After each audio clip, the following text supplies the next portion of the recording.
Evangelho de Lucas, capítulo 23, 26. Diz assim o texto, acharam? Versículo 26. Enquanto o levavam, agarraram Simão de Cirene, que estava chegando do campo, e lhe colocaram a cruz às costas, fazendo-o carregá-la atrás de Jesus. 32. Dois outros homens, ambos criminosos, também foram levados com ele para serem executados. Quando chegaram ao lugar chamado Caveira, ali o crucificaram com os criminosos, um à sua direita e o outro à sua esquerda. Jesus disse: Pai, perdoa-lhes, pois não sabem o que estão fazendo. Então eles dividiram as roupas dele, tirando sortes. O povo ficou observando e as autoridades o ridicularizavam. Salvou os outros, diziam, salve-se a si mesmo, se é o Cristo de Deus, o escolhido. Os soldados, aproximando-se, também zombavam dele. Ofereceram-lhe vinagre e diziam, se você é o rei dos judeus, salve-se a si mesmo. Havia uma inscrição acima dele que dizia, este é o rei dos judeus. Um dos criminosos que ali estavam, dependurados, lançava-lhe insultos. Você não é o Cristo? Salve a si mesmo e a nós.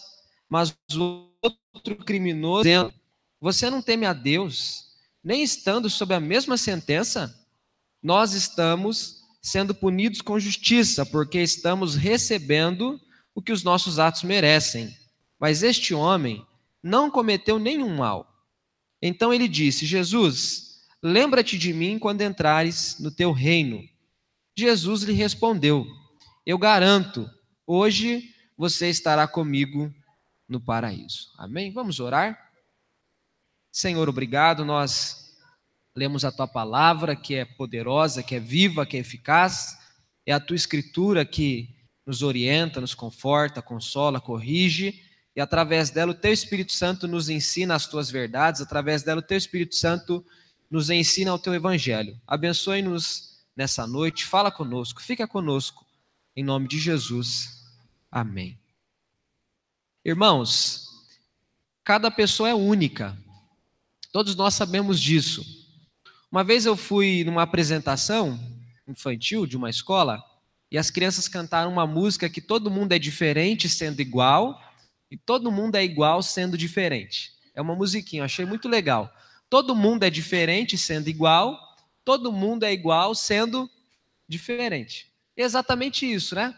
Geralmente a gente acha que uma coisa pode ser só uma coisa e não outra coisa. Mas nem sempre é verdade. É bem possível que eu seja semelhante a você e ao mesmo tempo eu sou... Geralmente se pensa, ou é diferente ou é parecido igual. Mas não, é verdade que as duas coisas cabem. Nós nos parecemos em vários aspectos e nós também nos diferenciamos em tantos outros aspectos. Ser semelhante não é o mesmo que ser idêntico. Não é preciso ser a mesma pessoa para parecer com ela. A gente já sabe, então, que existem semelhanças e existem diferenças entre as pessoas. Cada um tem suas características peculiares. A gente vem da mesma família. As famílias aqui representadas, quem não é filho único, por exemplo, você tem seus irmãos, e você tem lá seu pai, sua mãe, e você pode ser até gêmeos, mas tem diferença. Então a gente tem as nossas diferenças e tem também as nossas semelhanças. Esse texto que nós lemos, ele fala sobre os últimos momentos de Jesus antes e durante a sua crucificação. Vários personagens aparecem nessa história. A gente tem o próprio Jesus, que é o personagem principal. Nós temos o Simão, que é o primeiro homem que ajuda Jesus a carregar a cruz. Nós temos os dois ladrões. Nós temos uma multidão. Nós temos o grupo de soldados.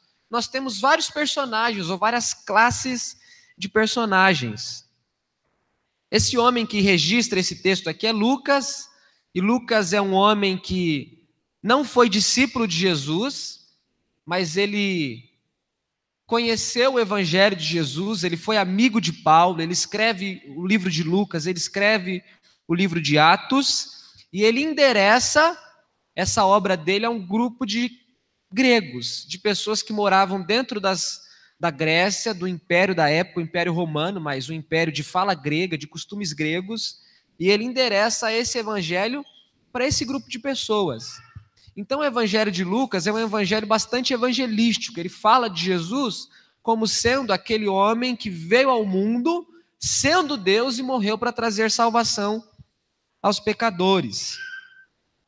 E esses dois homens aqui que são crucificados com Jesus, o texto diz que um foi crucificado do lado esquerdo de Jesus e o outro foi crucificado do lado direito de Jesus. E baseado na atitude deles, na postura deles, eu quero meditar com vocês um pouquinho naquilo que esse texto mostra para nós. Amém? Então, nós temos dois personagens aqui que nós vamos usar como base principal para os aprendizados que o texto nos ensina. O texto primeiro fala do homem que insulta Jesus. Jesus foi crucificado no Gólgota, era uma região um pouco sombria, né? Um lugar de execução, portanto não era um lugar onde as pessoas iam fazer festa, as pessoas iam ali para chorar, os familiares que tinham os seus entes queridos ali crucificados iam ali para chorar, para se despedir. Não era um lugar para você comer bolo, para você ficar sorrindo, não era um lugar desses, era um lugar um pouco sombrio, porque ali era um lugar de execução. Ali pessoas viviam seus últimos momentos da vida. E Jesus está nesse local, nesse momento, e a crucificação dele não foi a única crucificação. Ele foi crucificado e junto dele, dois homens também estavam sendo crucificados. E o texto os identifica como sendo criminosos. Eram homens que o texto não especifica o que eles haviam feito, mas eles haviam atrapalhado a ordem social, eles haviam prejudicado alguém, eles haviam ferido os princípios de convivência social e, portanto, eles eram criminosos e eles estavam agora debaixo de uma sentença. Qual que era a sentença? Morrer crucificado. E o Antigo Testamento é muito claro em dizer que a cruz era para pessoas malditas. Era uma morte vergonhosa. Era uma morte desonrosa. Geralmente os homens mortos, eles eram colocados na cruz sem roupa, eram postos nus na cruz. Então era uma coisa muito vergonhosa. Era uma punição dolorida. Era uma morte terrível. E esses homens estão ali, ao lado de Jesus, também crucificados. O primeiro deles insulta Jesus. O versículo 33 diz assim, ó: quando chegaram ao lugar chamado Caveira, ali o crucificaram com os criminosos, um à sua direita e outro à sua esquerda. Versículo 35, o povo ficou observando e as autoridades o ridicularizavam. Salvou os outros, diziam: salve-se a si mesmo, se é o Cristo de Deus, o escolhido. Os soldados também zombaram dele, ofereceram-lhe vinagre e diziam: se você é o rei dos judeus, salve a si mesmo. Versículo 39, um dos criminosos que ali estavam dependurados lançava-lhe insultos: você não é o Cristo? Salve-se a si mesmo e a nós também. O texto informa que as autoridades ridicularizavam Jesus, os soldados ridicularizavam Jesus e o outro homem crucificado também ridicularizava Jesus. Então Jesus sofreu escárnio de bullying, não é? É mais ou menos isso para você entender na nossa linguagem. Jesus foi exposto tanto pelas autoridades. Quem eram as autoridades? Os fariseus, os saduceus, as autoridades religiosas, mas também civis. Algum governador, algum imperador, alguém que estivesse ali próximo e que estivesse a par do momento em que Jesus estava vivendo. A Bíblia fala de Pilatos, fala de Herodes, fala de várias pessoas envolvidas com a crucificação de Jesus. E o texto diz que Jesus era ridicularizado por essas autoridades, mas também pelos soldados. E todos eles diziam para Jesus: você não é o Cristo? Você não é o Messias, o prometido? Salve a você mesmo. E havia uma inscrição em cima da cruz que dizia: este é o rei dos judeus. E há um outro texto que diz que essa inscrição estava escrita em 3 idiomas: hebraico, aramaico e grego, se eu não estiver enganado. Então, pessoas de várias nacionalidades podiam olhar para aquilo e ler aquilo.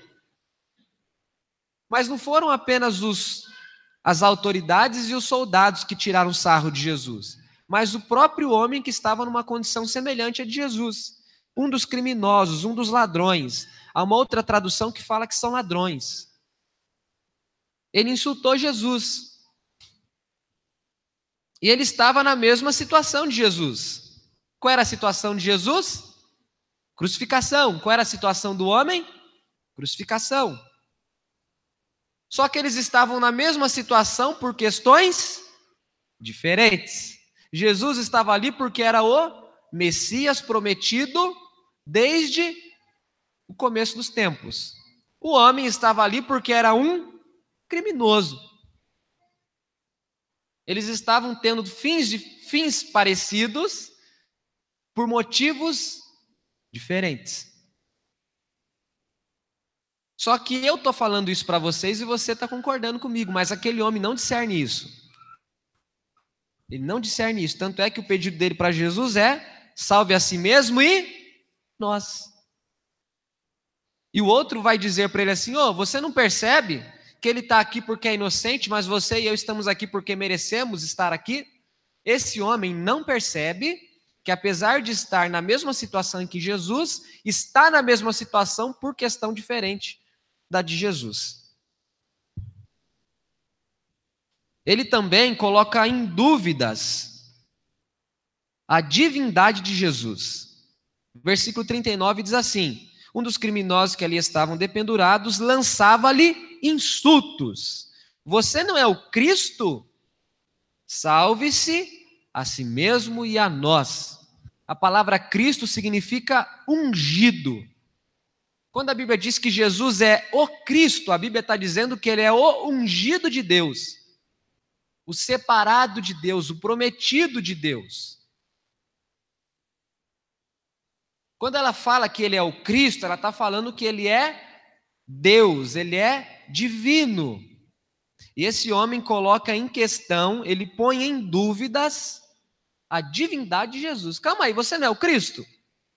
Prova para mim. Prova para mim, tirando você dessa e me tirando também. O Cristo tem poder, o Cristo cura. O Cristo transforma água em vinho, o Cristo multiplica pães, peixes. O Cristo ressuscita mortos. O Cristo dá vista para o cego, o Cristo limpa o leproso, o Cristo liberta o possesso endemoniado, o Cristo tem poder, o Cristo anda sobre as águas, o Cristo manda o vento ficar quieto, manda o mar ficar quieto. O Cristo é divino, o Cristo é poderoso. Se você é esse camarada que faz tudo isso, desça da cruz, limpe a sua barra e limpe a minha também. Está pondo em dúvida a divindade de Jesus. Como é que eu ouço falar que você é o Cristo? Como é que você diz que é o Cristo e vai ficar aí com a mãozinha estendida, preso por pregos? Quer dizer que você vai sofrer desaforo e vai ficar quieto, não vai fazer nada. Ele está pondo em dúvidas o poder de Jesus, irmãos. Falar que Jesus é divino é falar que ele é o Todo-Poderoso. Falar que Jesus é Deus é dizer que ele é Senhor, como foi dito aqui, é Salvador, é soberano. Falar que Jesus é o Cristo é reconhecer que ele é Deus, ainda que Deus encarnado, mas é Deus. E esse homem está pondo em dúvidas isso. Então ele está na mesma situação de Jesus, mas não discerne que por motivos diferentes, ele coloca em dúvidas, em xeque, a divindade de Jesus, e ainda ele não compreende o porquê Jesus estava ali. Para que essa história aqui fosse verdadeira, toda uma história, antes dessa história, precisou acontecer passo a passo. Lá em Gênesis 3,15, Jesus diz para a mulher, para Eva: o descendente, o seu descendente, vai pisar a cabeça da serpente. Passou-se um século, 2, 3, 4, 5, 10, 20 séculos, 20 e poucos séculos, 2.000 e tantos anos depois, ou 3.000 e tantos anos depois, essa história que acontece. A Escritura trata Jesus como sendo o prometido. Tanto é que o Novo Testamento fala do cumprimento da promessa feita no Antigo Testamento. De forma bem sintética, bem simples, no Antigo Testamento nós temos a promessa. No Novo Testamento nós temos o cumprimento da promessa. Mas esse ladrão, esse criminoso, esse homem que insulta Jesus, não discerniu isso. Pastor, não estou entendendo seu raciocínio. A Escritura dizia que Jesus precisava... Alguém falou, respondam alto. Jesus precisava... E ele está pedindo para Jesus não morrer. Desça da cruz. Não termine a sua vida de forma trágica. Não termine a sua vida amarrado num pedaço de pau. Não termine a sua vida desse jeito. Faça alguma coisa por você, faça alguma coisa por mim, pelo meu companheiro aí do seu outro lado. Ele não discerniu que Jesus viveu para realizar aquela obra. Ele não discerniu isso. Ele não discerniu que a vida de Jesus precisava daquele evento, daquele ato. Ele não entende isso, por isso ele diz para Jesus, salve a si mesmo. Eu te pergunto, onde é que ficaria a salvação se Jesus tivesse salvado a ele mesmo naquele momento? Se Jesus escutasse aquele clamor. E aqui é muito interessante, irmãos, o foco da mensagem que eu quero ministrar não é esse, mas vou fazer um parênteses aqui. Jesus já havia passado por isso lá em Mateus 4, Satanás disse para ele, aí ó, te proponho ser adorado por todo mundo, só fazer algumas coisas que eu estou te pedindo. Jesus soube vencer o diabo pela palavra. E você conhece a história. Transforme essas pedras em pães. Nem só de pão viverá o homem. Pula aí do pináculo do templo, vai ser uma coisa fantástica. Os anjos vão vir, vão te segurar. Vai ser uma emoção terrível. Não tentarás o Senhor teu Deus.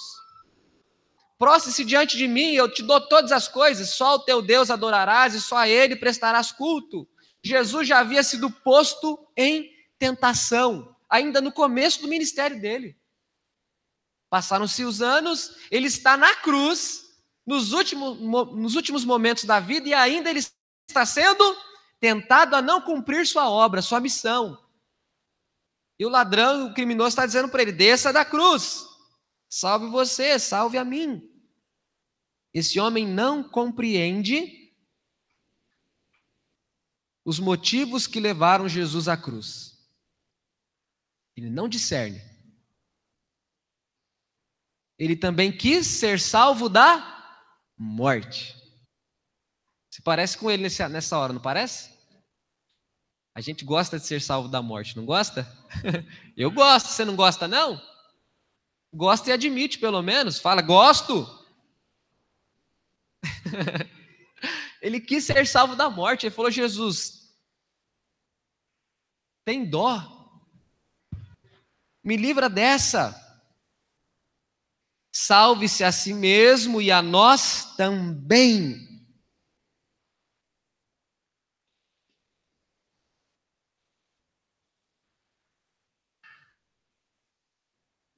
Não quero morrer, não estou gostando dessa ideia, foi o que ele estava dizendo, né? Quando o ser humano fica perto da morte, irmãos, ele acha que é novo, ele acha que tem mais coisas para fazer, ele acha um monte de coisa. Se ele não gosta de estudar, ele fala assim, estou doido para quero me formar igual o pastor Ramsés. Quero fazer pós, mestrado, doutorado, PhD. Ele quer fazer tudo que ele não fez. É lógico, a morte está na cara dele. Quem é besta, né? Quem é bobo? Ele não quis morrer, ele falou, me livra da morte. Me ajuda aí, né? Cadê o Oswaldo? Me ajuda aí. Oswaldo que fala, me ajuda aí. Irmãos, mas olha que interessante, eu gosto muito dessa história. Esse homem está insultando Jesus. Os ensinos dessa história aqui, eu acho que são extremamente profundos. E por favor, não me entenda mal, a Bíblia é um livro só e a Bíblia é um livro fundamental. Mas tem questões na Bíblia que ressaltam, elas pulam aos nossos olhos. E tudo que fala de salvação é fundamental. Pastor, a Bíblia é a história da salvação, é verdade. Mas aqui o texto está falando da salvação no sentido maior. Salvação da ira de Deus, salvação do inferno, salvação do poder, do domínio do pecado. Tudo isso está por trás do texto. E esse texto está mostrando que esse homem que insulta Jesus, ele é um homem que busca as bênçãos temporais, mas não a salvação. Ele busca as bênçãos temporais, mas não a salvação. Ele quer o socorro, o livramento momentâneo, mas não busca a salvação. Você o vê dizendo para Jesus: desce da cruz e, por favor, me tira dela também.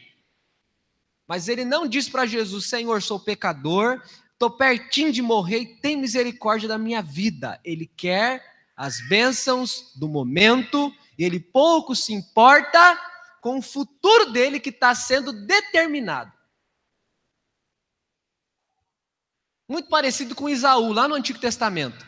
Quero matar minha fome, não importa se eu vou perder os meus direitos de primogenitura. Eu quero é comer o seu guisado, Jacó. Um homem que quer as coisas temporais, mas abre mão de coisas eternas, coisas duradouras, mais importantes. Esse homem é da mesma forma, irmãos. Ele tem a mesma atitude. Ele não discerne que estava diante dele aquele que poderia suprir as suas maiores necessidades. Ele estava diante de Cristo. Ele estava diante de Jesus, o Cristo, o Messias, o prometido. Mas ele não enxerga isso. Ele põe isso em dúvidas. Pastor, o que isso tem a ver com a minha vida? O senhor está pregando para crentes, para pessoas que já conhecem Jesus. O senhor devia pregar isso na praça, para as pessoas que nunca ouviram falar do Senhor, de Jesus. O senhor devia pregar isso em qualquer outro ambiente, menos dentro de uma igreja. Não, senhor, não, senhora. Esse texto aqui está mostrando para você que diante da cruz, você tem duas posturas a tomar. Diante da cruz só tem dois caminhos, irmãos. Não tem um terceiro. Ou diante da cruz você reconhece que quem morreu ali foi Jesus, ou diante da cruz você fala assim: Jesus, o meu desejo é que o Senhor resolva todos os meus problemas. Tem gente que trata Jesus como como que fala? Resolvedor de problemas. Pronto, se não tem, inventei a palavra agora. Resolvedor de problemas, é aquele que...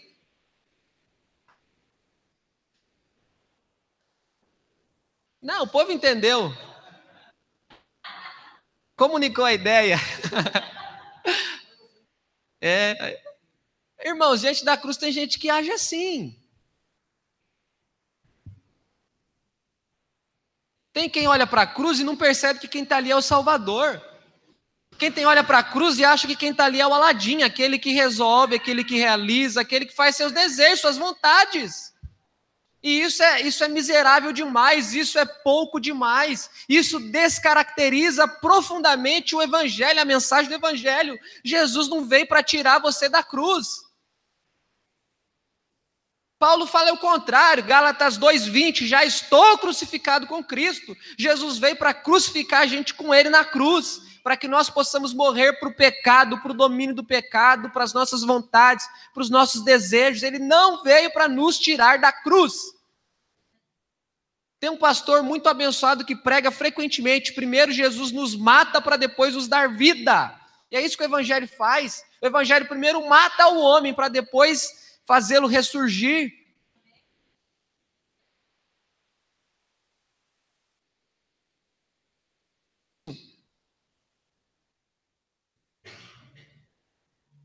A pergunta que eu te faço é: o que você está buscando em Jesus?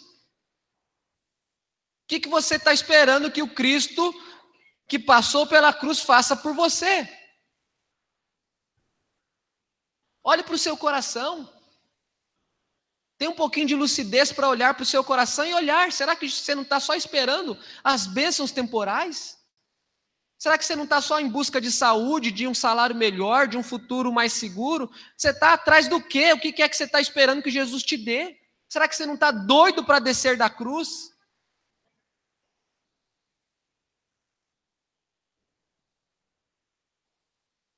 que você espera que Jesus faça para você, por você? Esse é o primeiro homem, aquele que insulta Jesus. Eu acho muito interessante que o texto descreve as pessoas que tratam Jesus assim como sendo as pessoas que insultam Jesus. Se você está buscando isso de Jesus, você está insultando Jesus. Por quê, pastor? Porque você não entendeu por que é que ele passou por lá. Você não discerniu por que ele foi à cruz. E se você não discerne por que Cristo foi à cruz, você o está insultando. A segunda parte do texto, o primeiro homem insulta Jesus. O segundo homem é aquele que suplica a Jesus por salvação. Ele, da mesma forma que o outro homem, estava na mesma situação que Jesus, crucificado. Estava ali porque cometeu algum crime, cometeu alguma coisa e sofreu punição. Só que ele não é incoerente. O outro homem foi incoerente porque achou que Jesus estava ali e nem entendeu por que é que Jesus estava ali. Esse não, esse discerne. Versículo 30 e 40 diz assim, mas o outro criminoso repreendeu dizendo, você não teme a Deus, nem estando sob a mesma sentença? Nós estamos sendo punidos com justiça, porque estamos recebendo o que os nossos atos merecem, mas este homem não cometeu nenhum mal. Ele discerniu que estava na mesma situação que Jesus, mas por motivos diferentes. Nós, ele mostra para o outro, nós estamos aqui recebendo o que os nossos atos merecem. Este homem não cometeu nenhum mal. Irmãos, esse homem aqui discerniu uma coisa que é fundamental no Evangelho. Ele discerniu que ele era pecador e que Jesus é sem pecado. Ele discerniu que Jesus era puro, inocente, sem culpa, sem mancha, sem mácula. E o contrário é verdade, ele discerniu que ele era culpado, que ele era pecador, que ele era perdido.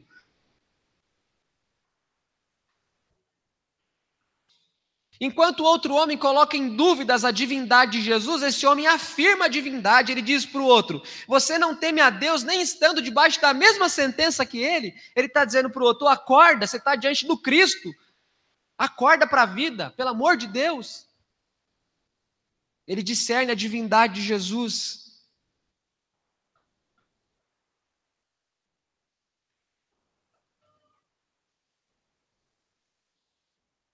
Ele discerne que Jesus era tanto divino quanto humano. Ele sabia que diante dele estava um homem, mas o homem diante dele era um homem Deus, era um Deus homem. Ele entendeu isso. Ele se refere a Jesus numa conversa que se tem com uma pessoa, mas ao mesmo tempo ele diz para o outro, quem está perto da gente é Deus, é o próprio Deus. Você está debaixo da mesma sentença que ele. Eu acho essa história muito curiosa, irmãos, porque quando o Espírito Santo foi preservar essa história aqui, tornar a palavra de Deus para nós, ele, pelos motivos dele, resolveu isso.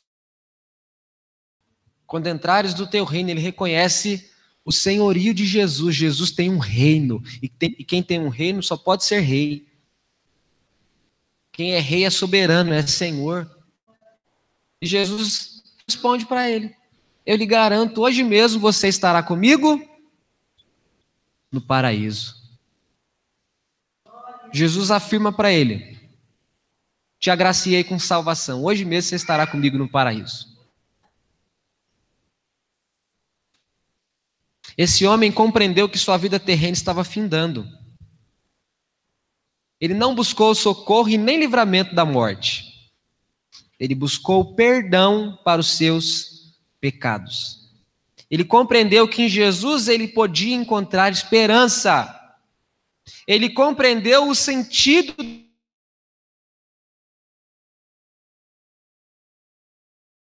ter vida. Ele morreu para que você pudesse ter vida. Ele entendeu isso. Irmãos, é a morte de Jesus que nos dá vida. O evangelho é muito curioso, é através de alguém que morre que você pode viver. Ele compreendeu que a morte de Jesus daria a ele reconciliação, justificação, paz, perdão. O que é que você está buscando em Jesus? O que é que você está buscando em Jesus?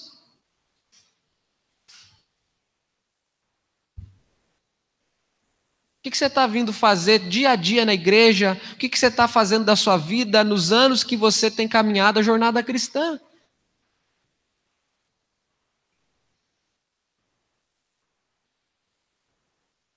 Irmãos, esse texto é curioso. Eu já disse isso várias vezes, só hoje nessa pregação, e ele é curioso de verdade. Eu acho fantástica essa história. No céu está cheio de pessoas que, em vida, foram terríveis. Pecadores terríveis. Gente que matou, que roubou, que pintou o sete. No céu está cheio de gente assim, não fica escandalizado, não, é verdade. O dia que você chegar lá, você vai ver. Está cheio de gente que, em vida, foi terrível. E o inferno, pastor? O inferno é diferente. O inferno está cheio de gente boa. Gente que nunca matou, nunca roubou, pagava as contas, ajudava o cego a atravessar a rua. É verdade. Está cheio de gente, ó. Então qual que é a diferença, pastor? A diferença é a maneira como as pessoas tratam Jesus. A diferença é a maneira como as pessoas se posicionam perante Jesus. O seu ego deve ficar ferido com um texto desse, porque dois criminosos estão diante de Jesus, e tem um que pede perdão, e Jesus fala para ele assim, está perdoado. Você deve falar assim, não é possível que é tão fácil assim? É sim, Senhor, tão fácil assim. Creia no Senhor Jesus e serás salvo. Creia e serás salvo. Só que a salvação, a fé vem junto com o arrependimento. Esse homem se arrepende. Ele reconhece o pecado dele, ele reconhece a perfeição, a pureza de Jesus. O que é que você está buscando em Jesus?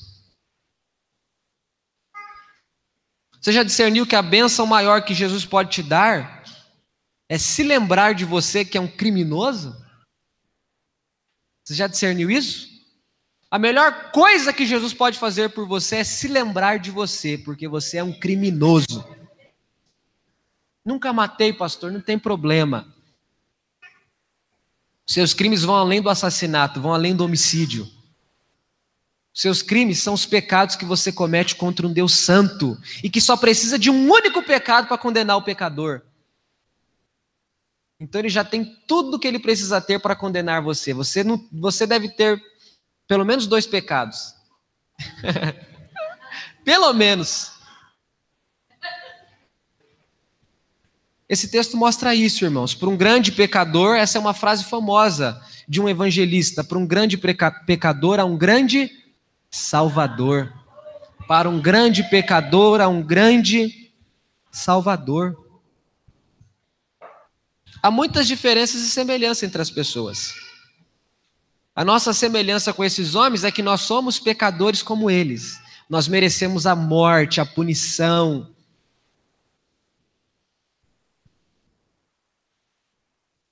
Que continuemos diferente do primeiro, que é aquele que insulta, aquele que põe Jesus na parede. Se é Cristo, desce da cruz, faz mais um milagre aí. Sejamos parecidos com o outro, que ainda sendo pecador, é um pecador arrependido. E um pecador arrependido é um pecador salvo. Pecador que foi encontrado por Jesus. Feche seus olhos, vamos orar.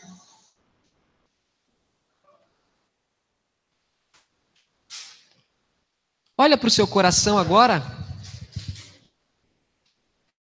Faça uma reflexão, ainda que breve, da sua fé, dos seus anos de caminhada cristã.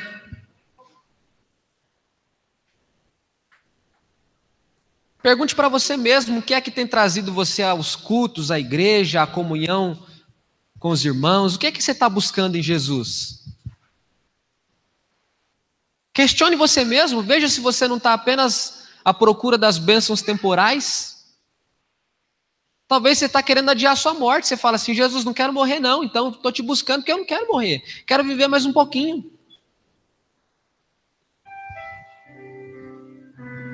Ou você pode fazer diferente, você pode entender, discernir que Jesus é aquele que veio para trazer salvação. E não é porque você está na igreja que você é salvo. Faça a sua oração ao Senhor. Deus, obrigado porque a tua palavra é maravilhosa. Obrigado porque o Senhor é um Deus de amor. Esse texto ressalta o teu amor. Essa não foi a ênfase desse texto, mas esse texto mostra o quanto o Senhor é cheio de amor. O Senhor foi capaz de perdoar um pecador terrível como aquele homem. Ele suplicou graça e misericórdia, o Senhor o atendeu. Ele pediu perdão e o Senhor o perdoou. Obrigado, Senhor. Obrigado porque é assim que o Senhor nos trata. É assim que o Senhor trata o pecador arrependido, o pecador que reconhece porque o Senhor veio à terra, o pecador que reconhece porque que o Senhor foi à cruz. Esse pecador, quando faz a confissão, ele é salvo, ele é liberto, ele é perdoado, Senhor. Obrigado, Senhor. O Senhor veio, Deus, não para resolver os nossos problemas. O Senhor não veio para fazer as nossas vontades. Aquele homem teve a vontade de descer da cruz, mas o Senhor não estava ali para lidar com as vontades dele. O Senhor veio para lidar com as nossas necessidades. Necessidade de perdão, de salvação. O Senhor veio para isso, Senhor. Obrigado, Senhor, que cada um de nós possamos entender isso.